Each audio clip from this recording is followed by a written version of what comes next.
Hi guys, so today's video is going to be about some books that I think are absolutely fantastic, but have some covers that I think are absolutely hideous. Of course, taste is subjective when it comes to both books and what you like in a cover, but these are just some that I personally, if I saw the covers and I was like, ugh, and then found out like, oh, but actually don't judge that book by its cover, because we all do. We all totally do judge books by their covers, but these are ones that I really want people to not, because I think the books are pretty fantastic and I don't love the covers. And I'm going to start with my favorite book of all time, which has a lot of different editions and it has some pretty cool ones. I happen to own quite a lot of them, and that would be the YA Hero of Ages cover.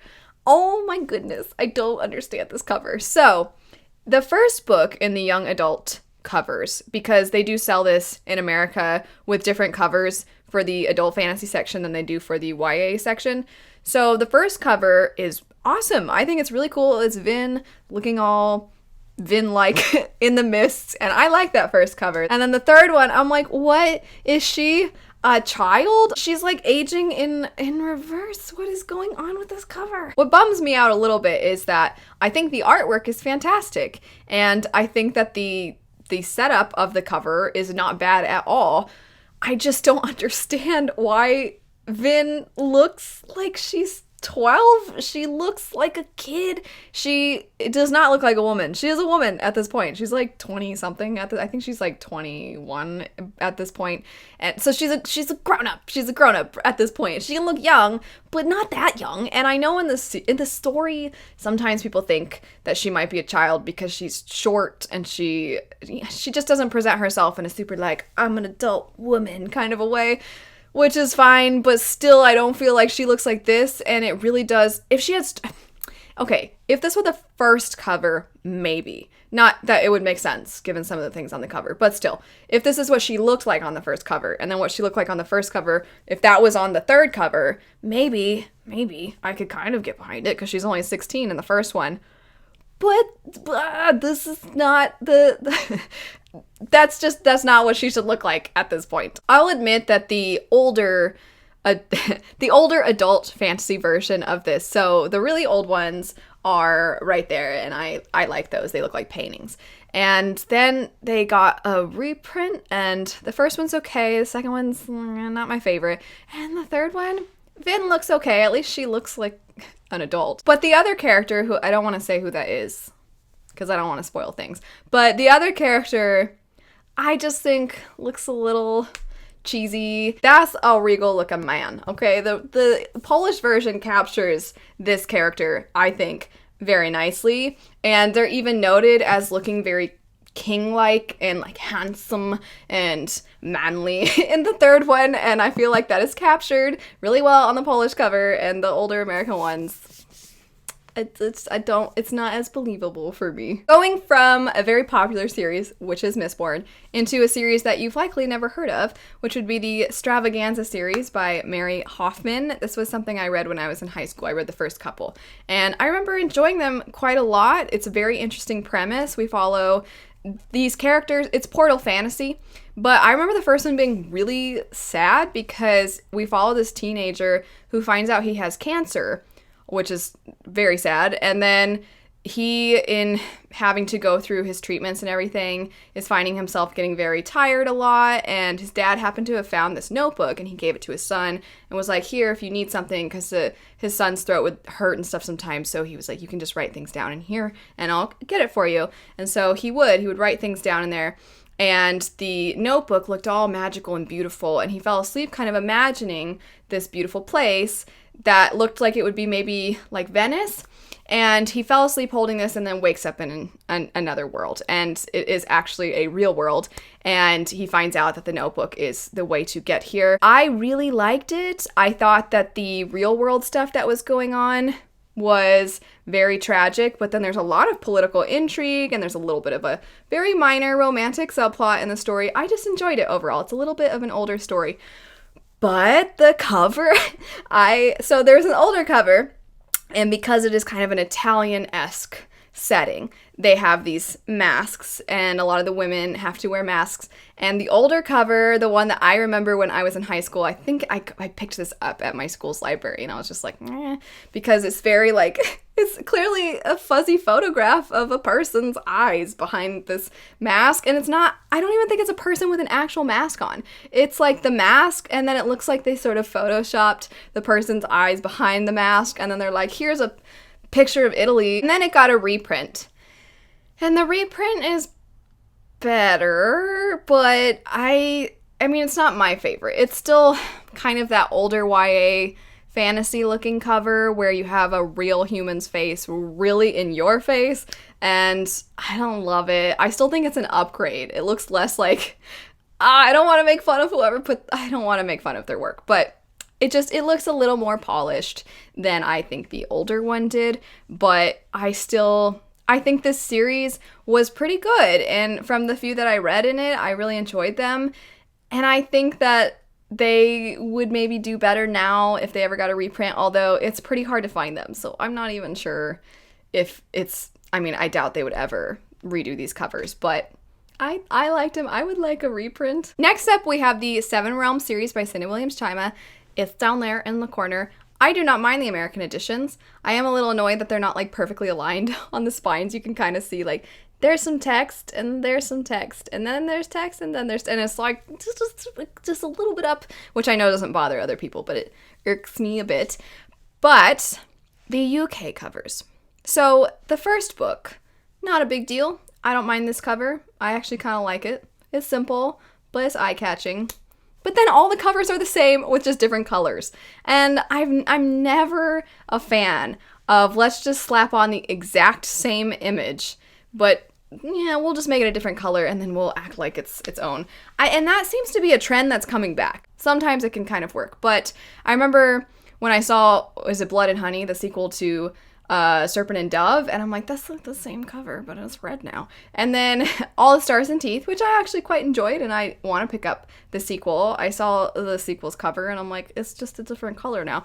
And I'm not a fan. I don't think the cover art is terrible. I don't think the fonts are bad or anything like that. I don't think the placement of things is bad. I just personally am not a fan of the exact same thing repeated, which is ironic because I'm kind of repeating myself. Next up, we have the Witcher series. You have likely heard me at some point be a whiny baby and complain about these covers. So I love the artwork. The artwork is for the video games, which I love and was my first introduction to Witcher. I am definitely biased towards Witcher because I love the video games so much, or the third one. I barely played the second one, and I don't have PC games, so I haven't played the first one. Not that any of you care, but either way, The Wild Hunt is fantastic. Mwah, chef's kiss, so good. And I don't love that the books have the covers with artwork from the games. More so artwork from the second game.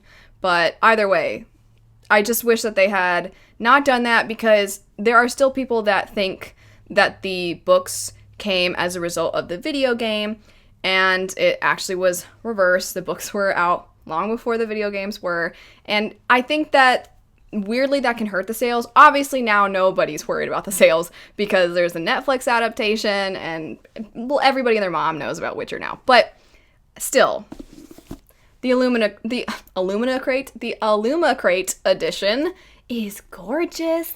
It does it justice. I love the wolf. I love the bird as the wolf eye. I think that it just is very aesthetically pleasing, and I so hope we get more of these editions because they finally are English editions that do it justice. I get asked sometimes, like, do you speak Polish? Because I have the Polish Witchers.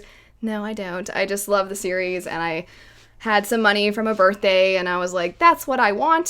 So I got that edition, and it's near and dear to my heart. But I have found that the English editions in the past, we have the American ones with the video game art, and then the UK ones are not my favorite, but at least the spines look pretty cool because they're black. But either way, I want more editions like this. Last on the list is a cover that I don't actually totally hate, but I do want to talk about the situation with this book's cover a little bit, and that would be Fireborn by Rosaria Munda. Many of you know that I absolutely loved this book, And it follows these two individuals in a Russian Revolution inspired setting. One of them was the Anastasia-like character. He was the child of the ruling family, but the ruling family during the revolution was killed. And now he is living in a society that doesn't know who he is, who he was related to. And he loved his family, but he didn't know as a child that they were terrible people. And now, after the revolution, years and years later, everybody celebrates the day that his family was slaughtered. He has a lot of trauma from that day. And then the other character is somebody who grew up in an orphanage after her family had been killed by his family. They ended up finding each other in this orphanage, and you really explore the effects of this revolution, because it's set up where, well, of course, it must be better to have someone else in power because the old people in power were terrible, but then the new system isn't exactly everything that they would expect. But you're following characters within the middle of this revolution, wanting so badly for something better. Anyway, this is not a book review for this book. We're going to talk about the cover. So, this cover's not terrible. I don't totally hate it. It's simplistic, and I usually like simplistic, but it has enough interesting details. For example, how many of you noticed the faces in the cover? I, for the longest time, never noticed that, but anyway, I think that's a really cool detail. Either way, it has gotten a reprint before the series is over, and I know that is such a pet peeve for so many of us, and I actually really like the new cover, but they're not going to print the new cover for the first book. They're only in hardback. So the paperbacks will have the new cover, and then the second book, when it comes out, will come out in hardback with the new cover design. But that means that if you have this first one, it will not match in hardcover the next one. And I know that is such a pet peeve for so many people, because a lot of us like our books to match. And I understand why, from the publisher's standpoint. They can't just release a bunch of hardbacks with the new sleeves, because they have to make sure that they sell out of the previous ones. Otherwise, they're going to lose a ton of money, because there are going to be all these books that nobody's going to go out and buy this hardback if they now have the option to buy the new cover hardback. So I understand why they need to, quote unquote, sell out of these first ones before they can do that. But my solution that I talked about on Instagram, I think they should just sell the sleeve. Just sell the sleeve. I would totally buy the sleeve. I would totally buy the sleeve if they just sold it, or if they did it as some kind of like pre-order incentive, because I know that's a big thing now. A lot of people get perks for pre-ordering books, and you just show your receipt and then you can get some cool merch or things like that. I think I would totally, whatever. I just want the sleeve so that they match. Am I the only one? However, what I want to say, especially about this older cover, because I had this video in mind before they ever announced the new covers, and I had this book on this list because I love this book so much, and I don't hate this cover, but I don't feel like it really does the book justice. And I like the new covers. I definitely want to know what you think of them. I think they're really cool. Anyway, that's it for some great books with some, maybe, in my opinion, not so great covers. I'm definitely really interested in knowing what is a book that you really like that has a cover that you don't really like. Thanks so much for watching, though. I hope you have a lovely rest of your day, and I'll see you all later. Bye.